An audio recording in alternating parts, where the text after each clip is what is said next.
All right, ladies and gentlemen, witches and wizards, welcome to another Harry Potter trading card game stream. We have got the finals for the May revival event being held by the Harry Potter TCG revival group, and the players have already kind of gotten a head start here. So let's jump right into the game. We've got Jacob T on top with Hannah Abbott as the starter, representing his Hufflepuff house there, and we have got uh, Mike D on the bottom playing Seamus Finnegan as his starting character, and these guys are off to the races. We see both decks already have started establishing their lesson base. Potions at least for Jacob's deck, and potions and charms for Mike's deck. We've seen Mike's deck already on some of the videos, some of the previous rounds. We've had a chance to stream his deck, so we know that he is doing a burrow combo. Not quite sure what Jacob is playing though. We will see in time, I'm sure.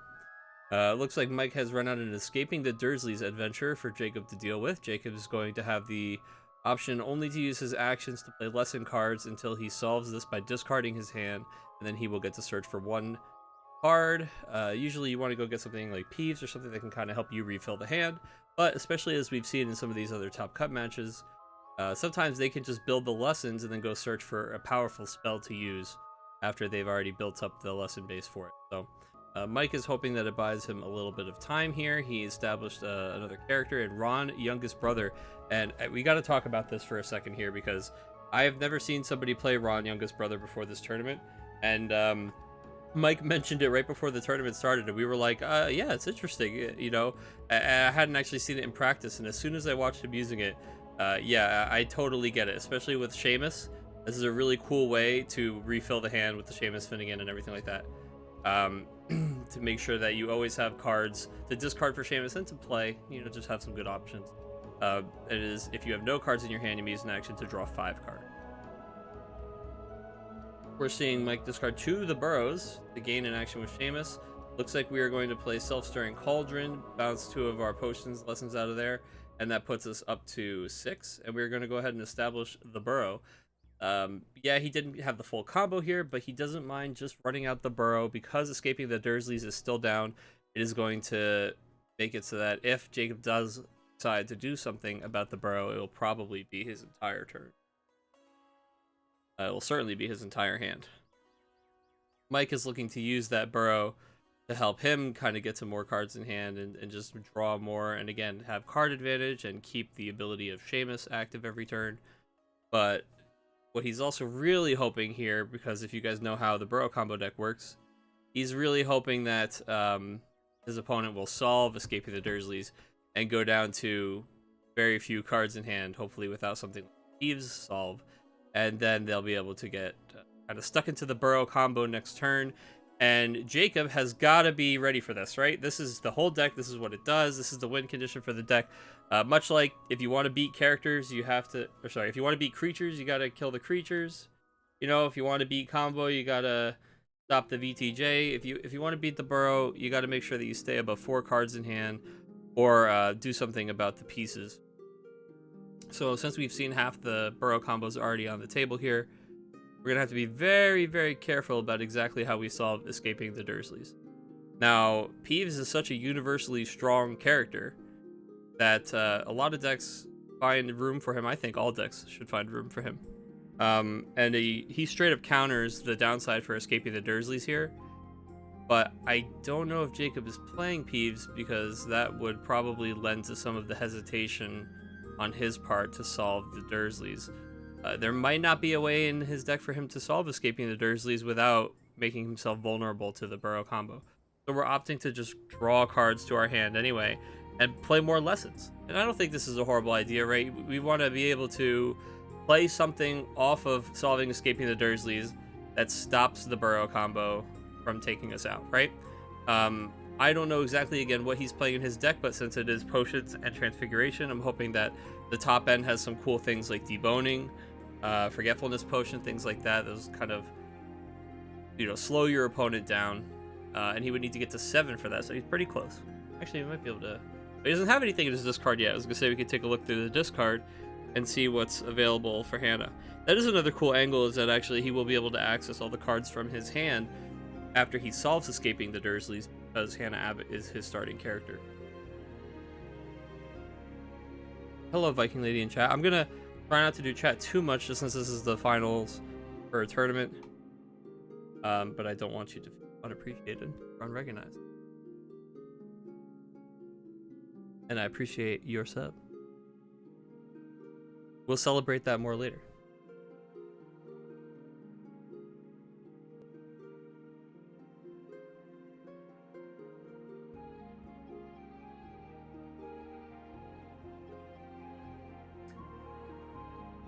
Yes, Sammy. So Sammy in chat here saying, solve escaping the Dursleys, grab deboning, next turn draw 4 from Burrow and 1 for turn. Yes.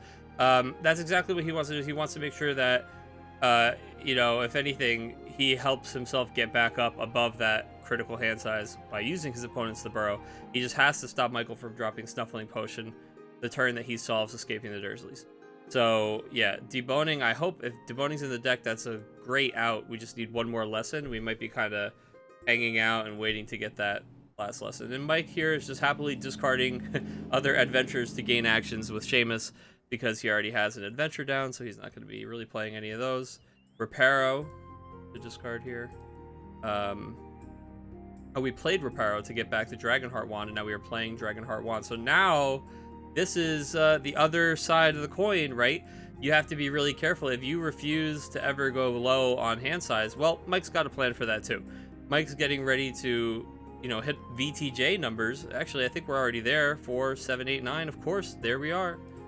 So you do have to be a little bit careful about that. We did get to that last lesson that we needed to get to 7. We solve escaping the Dursleys, and I would be shocked to not see something like deboning come out here. Just to look at what we did have in hand that we discarded. A VTJ, picking on Neville, Scribble 4s, Dobby's Disappearance, Self-Stirring, and Dobby's Help. So actually, even if we don't have deboning, Scribble Force is a good pick here. You probably want to attack. Well, yeah, you definitely hit the Cauldron and the Burrow. Cauldron not only walks him back 4 lessons, but it also gets rid of all of his potions, and so it'll make it harder for him to do Snuffling stuff.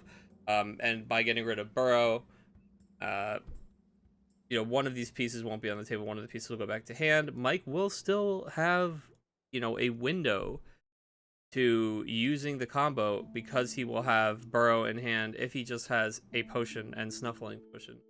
That's enough to do it. But, you know, when you get to a certain point, you do have to just kind of force your opponent to have it. It is deboning that we're going to get out of the deck, though. And so we are going to debone Michael. He's not going to be able to play any cards this next turn, or at least not use actions to play cards. And the Burrow is going to be giving Jacob enough cards to kind of get right back over the Snuffling danger zone. So I think that was a smart play from Jacob. And like I said, I'm kind of expecting that he, you know, spent some time thinking about how he would have to play around the Burrow combo. Very nice play by Jacob indeed. And this is exactly what we like to see. This is what's so fun about watching some of these, like the finals of a tournament like this, these real high-end matches, is these players, you know, they have a plan. They know what the combos are. They know what the strategies are. They have a plan for counterplay, and we get to see some like weird or some real deep plays that maybe we don't get to see too often because people have to contort the way they play to play around these powerful combos. We are going to see that. Boom, hand goes right back to 5 cards. Very nice. It's going to take more than that to Burrow combo me, says Jacob.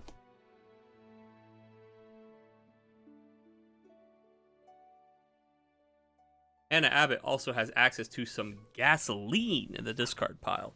I mean, we're talking another deboning, Scribblifores. We've got the Dobby in there. And of course, 2 pieces of combo if we wanted to get up to 10.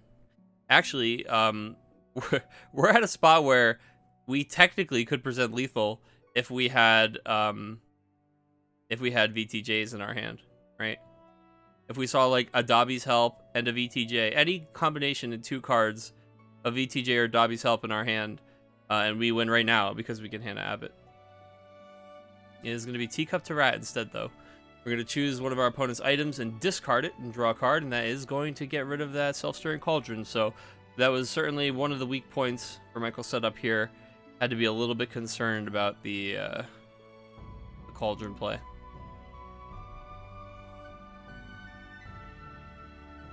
Another teacup to rat. I don't believe there are any items in there, though, right?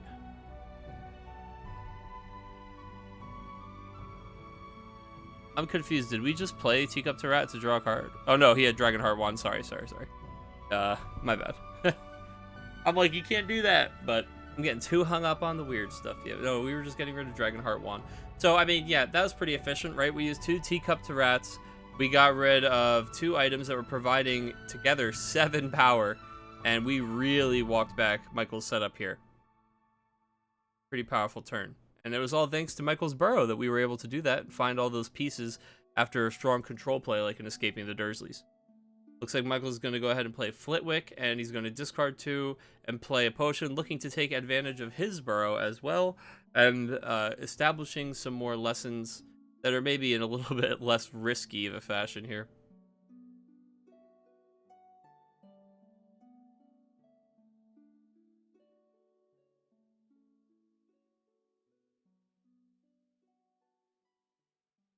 It seems like chat's mostly behaving today. Sometimes it gets a little weird when I have all the Final Fantasy people wondering why we're doing Harry Potter. But Sammy's got such great commentary along with what we're doing here. I'd like want it in the VOD. You know?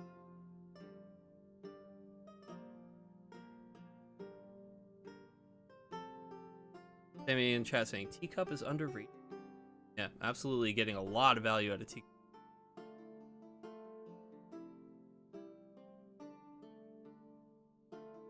I love that 2 turns post, escaping the Dursleys, Jacob's right back up to a 7-card hand. Flitwick was an interesting choice of character to add to the deck. I think all of the professors that provide a lesson, if you're playing any of those colors, are just, they're just, you should play them. They're just incredible cards to play. It's like a lesson plus, right? This one's going to be making sure that you trade 2 cards that aren't the Burrow in your hand for half of your combo. Pretty strong. Also, hopefully providing a lesson in a way that's a little bit more difficult for Jacob to remove.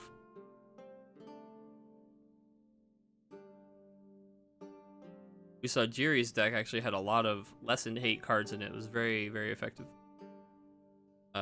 Nice to kind of dodge us a little bit with the characters. But here, I see just so many, we got Scribblefors and taking on Neville's, Dobby's, all this stuff is certainly going to feel not so great if it hits the Flitwick, but Michael's just trying to play lessons after he just had the, -7 lesson turn there.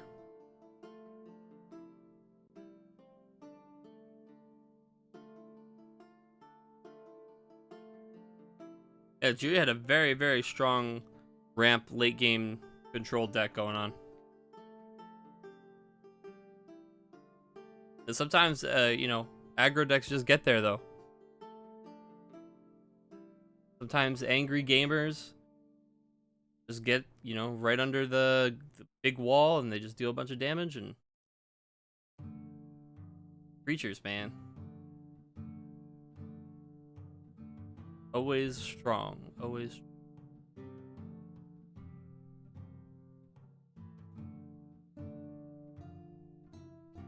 Pretty close one here. You have to not look at the board strictly in terms of who has however many lessons or anything like that, but look at how close both of these guys are to whatever their win condition is, right? The win condition for Jacob is he's going to combo you with VTJ, Dobby's help, right? And the win condition for Michael is he's going to try and Burrow combo you or VTJ, but I don't think we're going to be sniffing the VTJ numbers again anytime soon, so he's probably just really focusing in on Burrow combo numbers. And part of that means, besides just establishing the Burrow and the Snuffling Potion, you're going to really want to make sure that you have some kind of plan to trim down the number of cards in your opponent's hand.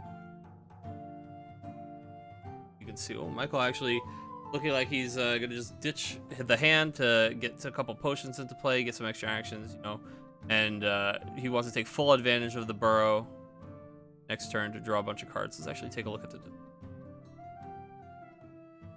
Will you let me look? Okay. I'm looking at combo pieces. So Burrow, we can pretty much assume is going to stay in play. We do have 3 Snuffling Potions in the discard pile, which you hate to see, especially because Hannah is in play for our opponent. So we would have to find a Snape or something like that to heal those back. So I might have spoke too soon when I said that we weren't going to be seeing VTJ numbers, because it looks like that might be the angle Mike has to try to go to. It's already up to 7. Honestly, a cauldron away.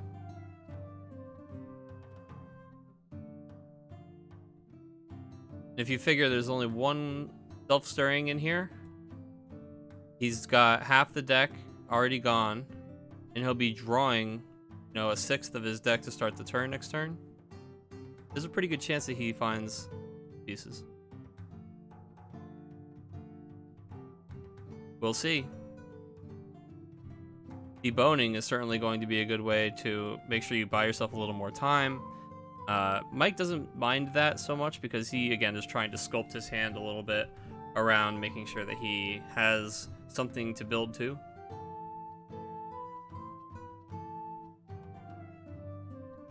Interesting that we're seeing 2 mainly Charms and Potions decks here in the finals. I feel like a lot of times in the weekly tournaments, we haven't been seeing as many Potions Charms decks, whereas I would say 2019, there were a lot of Potions Charm decks at top tables, like, Draco Items List, VTJ combo decks. We haven't just seen as many of them in the weekly tournaments for both Classic or for Revival lately. People just trying a lot of different things. It turns out VTJ is still a very, very strong card.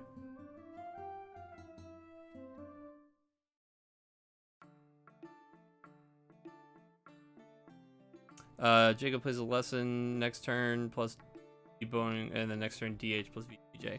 Yeah, it's definitely what he's looking to do. He wants to play a combo, but he's only at 8 lessons, unfortunately. So he kind of needs. He wants to ramp up. Ideally, a self-storing cauldron, so he gets the action back, and then hit Michael with that combo. It does have to be a Dobby's Help into VTJ or 3 VTJs, since Mike is keeping his hand size so small. We are seeing some of those other things that that we can use to discard cards from the hand, like this Revival character, Professor Gilderoy Lockhart, triggers every time that we activate Seamus ability on our turn. So this kind of helps trim down our opponent's hand size to make sure they stay in that combo range. I don't know what we grabbed with, you guys might have seen it. We took from the discard with Flitwick. Might have been Reparo. Might have been a wand, I'm not sure. I don't see Reparo in here, though. So actually, it was definitely that card. Kind of turns Flitwick into anything Reparo can get back. Cool.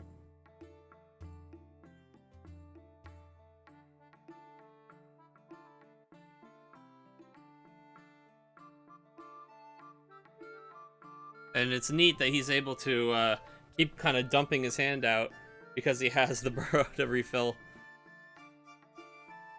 Like Ginny levels of card draw at the beginning of the turn. Well, not quite Ginny level, nothing's quite Ginny levels. Another deboning. Yeah, we're trying to buy that time. It needs to be deboning and a lesson. Like, we need to get up to 10. I don't know that, I guess we don't have to get to 10 if we keep the game going like this, right? We haven't used Hannah yet. Actually, wait, do we just have... We've just had lethal for a long time if we have a VTJ in our hand, right? Because of our starting character being Hannah. Like, we're just sitting here parked on lethal damage if we have a, we have Dobby's Help or VTJ in our hand. So we must be struggling to draw into one of these combo pieces. There it is. Because I was going to say, you Hannah for a cauldron and one of those 2 pieces. But here we have the cauldron, we drop it, we get the action back. Now we go for the lethal from... Oh, no. Oh, no, these are the cards we're trading with Hannah, right? They gotta be.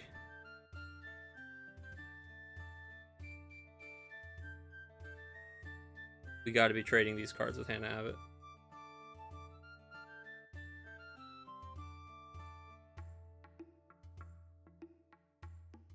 Right? I hope. It's a little bit weird because we can't... Yeah, okay. I think they're just talking it out. Hey, I'm going to go trade these cards for combo pieces. Yeah, so game 1 goes to Jacob. So what we saw there was we saw Michael try to set up the combo for him. No doubt was holding a snuffling potion in his hand. Dropped the burrow nice and early. Had the escaping the Dursleys to try and put his opponent in that weird spot. But actually, a lot like some of the round 5 Swiss that we saw from Mike, escaping the Dursleys, maybe not actually being so hurtful for his opponent and actually helping them make sure that they have a way to stop the combo from happening. At the same time, it is one very effective way to limit your opponent's early plays and get them to discard their hand. But if they happen to have enough lessons in the early hand, or can hang on long enough to get enough of them, sometimes we don't actually get as much control out of that as we would like. So I am curious to see what we've sided for this game. It actually looks like, oh no, they both did side. I was gonna say I only saw one person sideboard. Looks like we sideboarded both players. We'll see what we see this game that we did not see in the deck last. And I believe Mike will be going first. And this time, we're opting for a different type of adventure. It's going to be Locked In. Locked In has a similar idea behind it, right? You still want your opponent to be discarding 4 cards from their hand to kind of make sure that the hand size stays small. But the nice thing about Locked In is already going to be taking those actions away from our opponent. They're going to have to solve it right away. It looks like, yep, that's what they're opting to do. Locked In is going to take that action away, even on the turn it's solved, though. So we are going to see the discard 4, draw 2 from Jacob there. And he does only have 1 action this turn. Now it's Mike. Mike really wants to see Ron youngest brother this early. Did Mike fold last game? Yeah, when his opponent presented lethal, so he conceded the game. I mean, like, his opponent basically did everything except pull the cards out of the discard pile.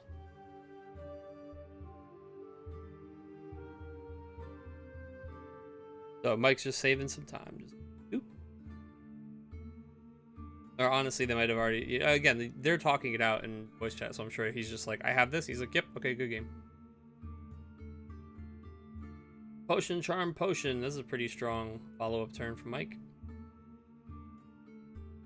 You guys are going to be able to keep pace a little bit here. Yep, exactly. I see you. And I will play too as well. A gentleman's game.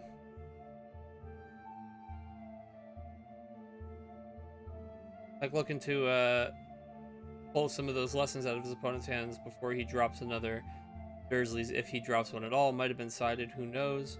Looks like we're going to draw cards from the deck just to look for a little more to do. We want to find one of those big draw engines we can establish, like a Burrow or a Ron youngest brother.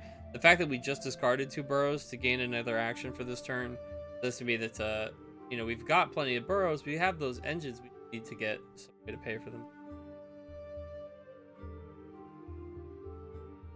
Not sure what Mike's going to do with his last action yet.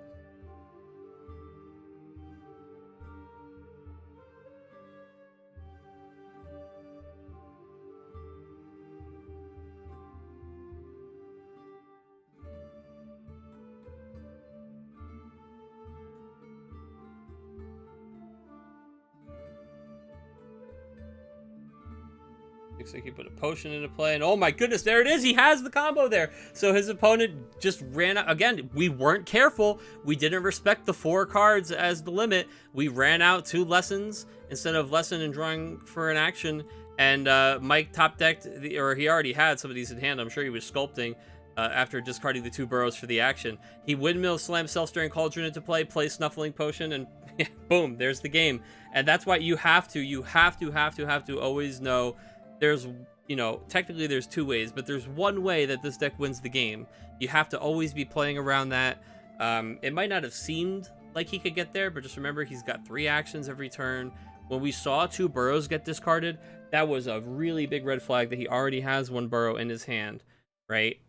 He ran out that extra potion lesson that turn and passed, and then he just happened to see off the top of the deck the other piece of the combo. And, that wouldn't have been enough. Snuffling Potion, Burrow, and the potion lesson in his hand, and the self-stirring, that's all well and good, but the only thing that it would take to stop that is us having 4 cards in our hand.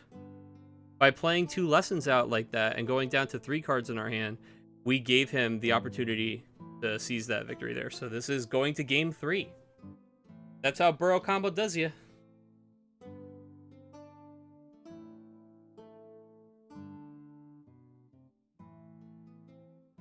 So yes, while that was incredibly fast and very, very strong by Mike, that was also something that we certainly could have played around a little bit there. But like, you sit there and you think, it's too early for that, right? It's too early for any of that. Maybe not. 2 potions coming down for Jacob and 3 potions coming down for Mike, just really flexing the advantage of his starting character, Seamus Finnegan. Just having those extra actions every turn is really, really powerful. If you think of it this way, every single game of Harry Potter is won by using actions, right? You never win without using actions. And if actions are how I do everything, well, if I use more actions than you, I, probably should win. Thankfully, the Hannah deck has ways of stopping Mike from using his actions when they get to ramp up, so they can kind of even things out, like we saw in the first game, where that Seamus advantage that he gained early wasn't nearly enough to help him stop what was going on Jacob's side of the field. But it does help him get to things like building that combo very, very fast.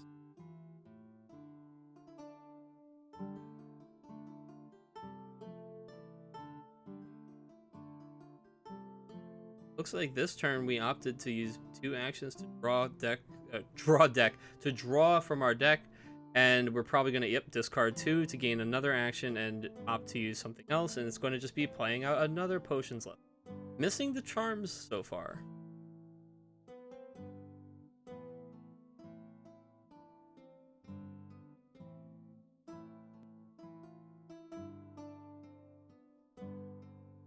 Yeah, and one thing that you hope that we see from Jacob this game is just keeping his hand size almost comically large, because we don't want it to go anywhere near 3 cards, right? I feel like you don't let that happen twice. You're gonna make him fight you tooth and claw to get your hand size down for game 3.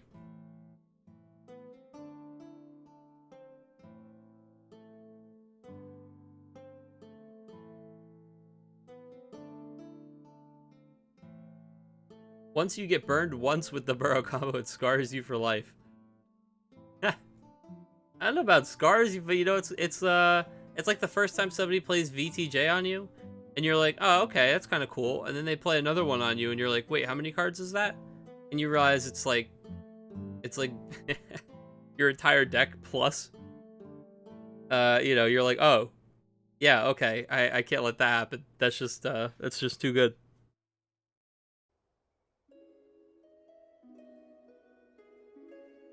It's learning, right? What it's all about. Learning, getting better, improving as a player.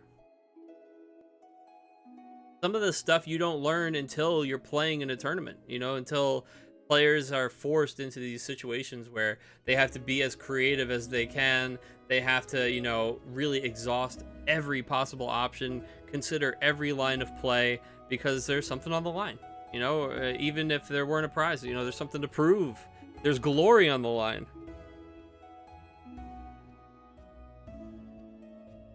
Plus, it's fun. There's that charm lesson finally we see for Mike. And it looks like Mike is discarding combo pieces again. So red flags, it's something to keep in mind. As you see a Snuffling Potion go to discard, there's got to be one parked in the grip. And again, like I said, our hand size almost comically large for Jacob. Now, here's the thing that Jacob really has to be careful about. There's he thought of that too. There's a plan for that. You gotta watch out, because Mike is and this is gonna sound crazy until you see it happen, right? He's literally able to VTJ combo right now. Right now, he could VTJ combo for the game, right? It would just be self-stirring cauldron, VTJ, VTJ, good game. It's not even that crazy. Right? Like when you say it out like that, it's not a lot to ask for him to have those cards. We could be very close. So you have to start thinking about it from both angles, right? You have to start considering, My opponent has 2 win conditions. Am I close to him being able to execute either of those win conditions? And the answer is yes on both sides. So having way too many cards in your hand is actually not the answer either, right? The best answer is to sit just outside of the range and to do your best to see, to think about the cards that he plays, think about the cards in his deck, what's in the Harry Potter trading card game, what's available to him. Think about what he would have to do to get extra cards out of your hand and put yourself down to like 4 or 5. Because it's going to be very difficult for him, especially with what you've seen presented already, to play both combo pieces and play something that will get rid of more than 1 card from your hand. So you're pretty safe at 5. 4 is a little risky. But going up this high just makes it so that he doesn't even need a 3rd VTJ or any other kind of draw.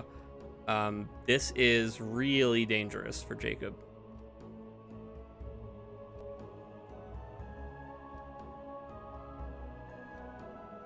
It's not like there's 4 VTJs in the Burrow combo deck. It's a secondary strategy, but they're in there.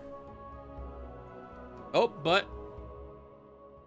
No, I was going to say, but we might have something similar coming from Jacob. If it's a triple VTJ, it'll get you there. But maybe not, as we're really, really missing our colors.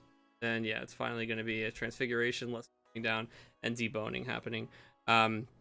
Mike is going to sit here and just kind of sculpt the hand, right? He's going to draw with actions. He's going to discard the cards he doesn't need with Seamus. Draw more cards to the hand. Just make sure that he has the pieces he needs when he gets out of this lock here. Deboning is, yes, absolutely doing work, Sammy. Deboning, very, very, very strong card. Does not see nearly enough play. Although, really, I think high-end transfiguration control strategies don't see nearly enough play. But I think that after this event, both between what Jacob's doing here and people seeing how effective Jiri's deck was, that we're going to see a little more of the people playing in the ramp sandbox. Ramping to things other than just Venomous Tentacular Juice.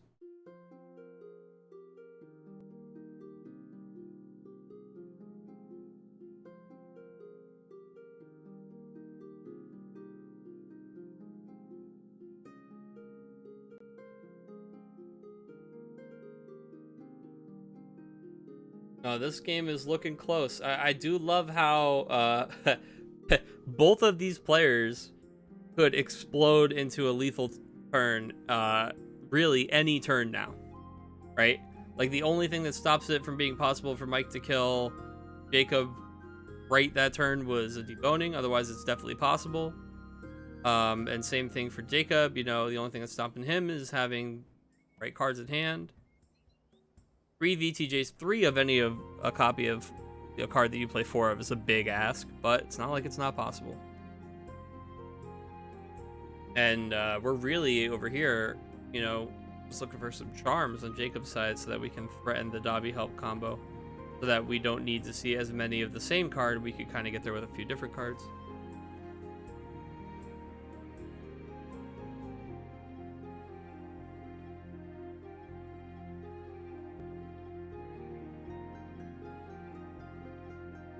Yeah, it looks like what Mike did here at the end of his turn. So he drew one, he used an action, draw a card, then decided, I really don't want to keep drawing these cards because he knows full well what his opponent's win condition is, the Venomous Tentacular Juice combo.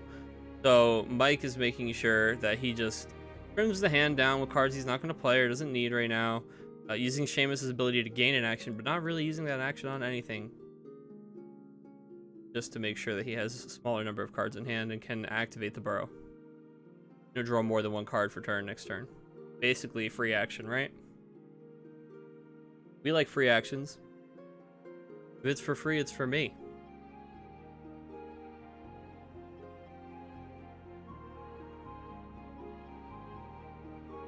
Oh, and Through the Arch coming down here. Now, Through the Arch, that is an interesting one. Is going to stop our opponent from using any spell cards, which includes things like Snuffling Potion and Venomous Tentacular Juice. And the weakness of Through the Arch is that it can be removed by any of those cards that remove permanents, right? But the thing is, most of those cards are red, and I don't know if Mike's playing anything that's going to easily deal with this card. I think this might be We might be skipping 4 actions, which is one of the grossest things to have to consider ever. One thing that is a little bit sketchy about this, though, is it lets our opponent put an item card from their discard pile into their hand, which means that Mike can actually play in such a way where he spends these turns, you know, with Seamus letting him get the extra actions, we could dump 3 into this right now, and if we discard a Self-Stirring Cauldron, do this, right? We can be in a world where we're like using that to pay for the Seamus action. The next turn we pop out of Through the Arch, put Self-Stirring back in our hand, gain with Seamus, we're at 2 actions, play the Cauldron, we're back to 2 actions, and you know, we're a Cauldron and some VTJs away from. So it's like, it's kind of crazy how close these guys still are to these explosive game-ending turns, even when they're having to work through things like Through the Arch.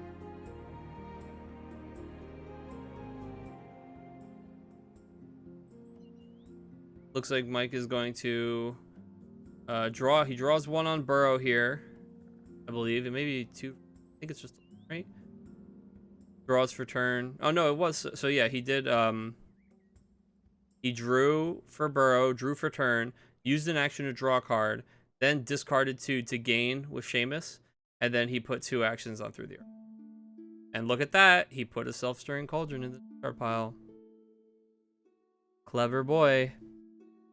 Clever guy, knows what's up. Clever boy doesn't work the way clever girl works.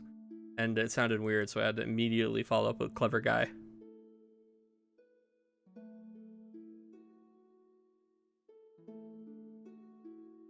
That's twice that Through the Arch has been a really, really impactful adventure on stream, at least in games that I've spectated for this tournament. That's another adventure that I think just doesn't see as much play as it probably should.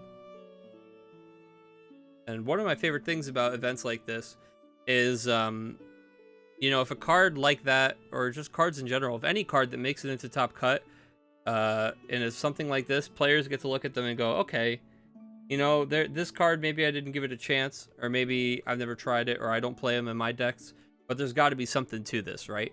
And you have players who are excited to try new things, or to go back and tinker, or to make a new deck, or make changes to the deck they played in the tournament, or they're inspired by something they played against, or they saw somebody else play. Really cool stuff.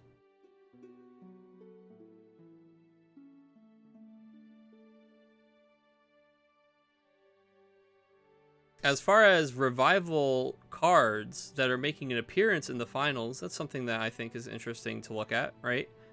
I know that Michael is playing at least the Gilderoy Lockhart here in his deck to help discard cards from his opponent's hand. I want to say it's the only one that we saw. I know that these base set cards look so good now that I keep thinking they're revival cards because of the way they just pop out, like Snuffling Potion. But no, that is in fact a base set card. Also, isn't that crazy? Snuffling Potion? Snuffling Potion is just a good card. The base set card. Didn't look at it twice until this combo. Oh, excuse me.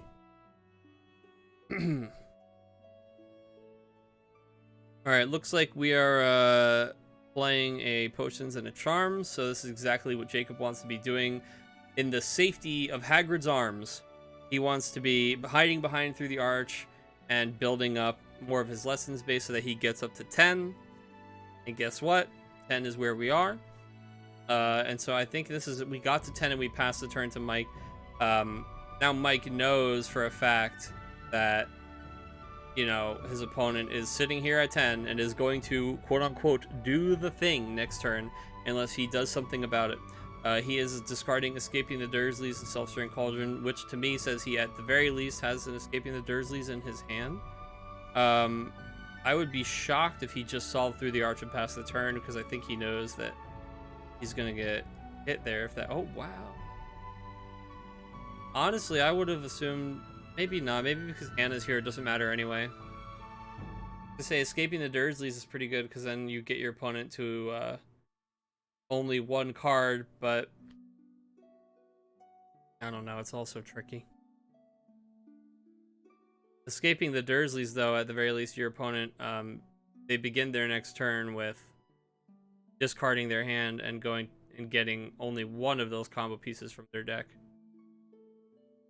And then they have 2 actions, but they can't, like, use them to draw cards and trade for Hannah and do the combo.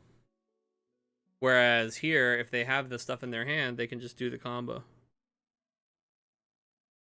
But it, like maybe we don't, right? We are, maybe we're just counting. Maybe we want to be very careful.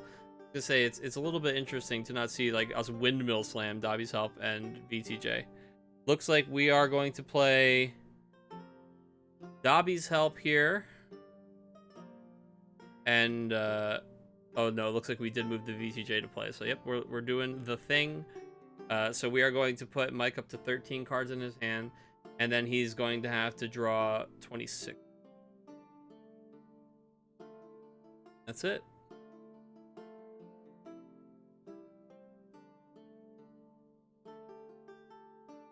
I believe that's it. I think that they're probably talking it through right now, but Dobby's Help puts him up to 13, which is going to cause him to draw 10 out of the deck, puts him at 26. Then he's going to have to draw exactly 26 cards. And, Dobby's Help VTJ is your Revival Tournament winner. And I actually don't know if there's a Revival card in here. At least not that I saw in the finals, but... So, it's just a Harry Potter trading card game tournament at the end of the day. This is just the format we're in now. And I did see plenty of Revival cards, get to see some fun in the sun on the way up to the finals. But at the end of the day, it looks like we're just some combo players hitting each other with Venomous Tentacular Juices and Dobby's Helps. And like I had said, this is a combo that I seem to have fallen a little bit out of favor in the Classic Weeklies and also in the Revival Weeklies. We just haven't seen as much green-blue combo with the high-end combo. We've seen a lot more of the Burrow Funzy stuff. But Dobby's Help here, reminding everybody that it's certainly still worth the price tag there on it. He demands and commands that respect. And VTJ, of course, absolutely just a powerful, powerful card. These Chambers rares, guys, just strong. But congratulations there to Jacob on taking this one. That was an awesome series of games. I mean, with this game 2 over in a flash, blink and you miss it. Jacob making sure that we played around that, and then Michael having a couple turns where, he might have just been able to sneak lethal out, but then, we didn't have it for one or two of them, and then Jacob got to the debonings, and it was a really, really close match. It really could have gone either way. Every one of those turns, either one of these guys could have suddenly dropped lethal on the board.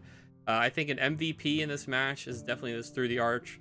Kind of just made sure that Mike didn't have the opportunity to take it for a couple turns there. But all in all, really, really well played. Both excellent players, both, played their hearts out here in the finals of our first Revival tournament. But we want to just say, of course, again, congratulations to Jacob for taking it with Hannah Abbott as the starting character. I don't know, did we even activate Hannah Abbott? We did in the first game to win it, actually. So yeah, perfect. Good. I was gonna say Hannah flexing her muscles, but I wanted to make sure she was actually out there flexing first. All right, guys, that's it for our Harry Potter trading card game stream. If you're hanging out here and you weren't already in the Revival Discord, what are you waiting for? Join the Revival. HarryPotterTCG.com has all the information you need. We've got an awesome Discord full of people who are playing the game, both Classic and Revival formats, discussing strategy, sharing deck lists, just having all around a great time. It's a really cool place. You get to come out and play Harry Potter cards weekly, get to, jam casual games with the community, get to engage in some fun TCG discussions. So come on by and join the Revival and have some fun. But otherwise, that's it for us, guys. Thank you so much for tuning in, and congratulations once again to both these players, from Mike and to Jacob. We'll see you on Tuesday with the next Wizarding Wars tournament.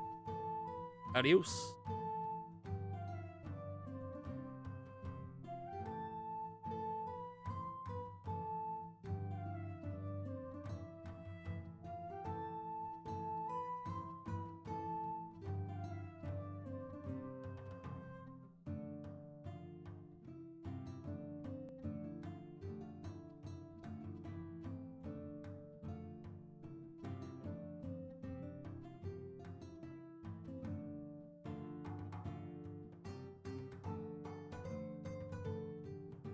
Before I 100% sign off here, guys, since I did have the alert box off, we were doing, a fancy, serious finals for a tournament. I do just want to personally thank You're a Wizard 85 for following, Minuteman Ren for following. I want to thank our anonymous gifter gifting that sub, and I also want to thank Viking Lady for subbing with Prime. Appreciate all of you guys. Thank you so much.